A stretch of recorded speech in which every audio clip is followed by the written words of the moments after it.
আজ আমাদের কুমায়ুন ভবনের ষষ্ঠ দিন। আজকে তারিখ হচ্ছে 11/12/2024। এখন আমরা আছি বৈদ্যনাথে। মন্দিরে এসে দেখলাম আসলে নামটা বৈদ্যনাথ। বৈদ্য মানে হচ্ছে যে সমস্ত রোগ ব্যাধি সারায়, তাকে বৈদ্য। এখানে শিব বৈদ্যনাথ রূপে বিরাজ করছে। দূরে দেখা যাচ্ছে স্নো পিক মাউন্টেন গুলো। আর এখানে এই চত্বরে প্রচুর মন্দির রয়েছে, সবই শিবের মন্দির। কোনোটা স্বয়ম্ভু শিব, কোনোটা বৈদ্যনাথ রূপে রয়েছে। মূল মন্দির হচ্ছে এইটা, এখানে রয়েছে এটা মূল মন্দির।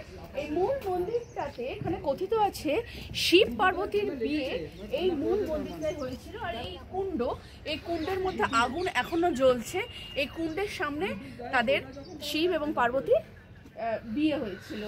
তো এই অত্যন্ত পবিত্র স্থান কুমায়ুনের, এটা ভীষণ পবিত্র এবং ভীষণ সুন্দর একটা জায়গা। প্রচুর মন্দির রয়েছে এই চত্বরে, আর এগুলো সবই প্রাচীন যুগের বানানো। মন্দিরের আদলগুলো একই, জাগেশ্বর ধামে যেরকম ধরনের মন্দির আমরা দেখেছিলাম ঠিক সেরকম ধরনের এই মন্দির।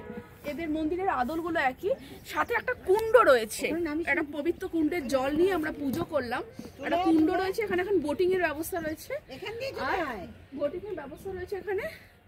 আর চারিদিক পাহাড় দিয়ে ঘেরা, খুবই সুন্দর একটা মনোরম দৃশ্য। আজকে আমরা এখান থেকে এরপর আমরা রয়েছি এখন বৈদ্যনাথে, এরপর আমরা চলে যাব কৌশানীতে।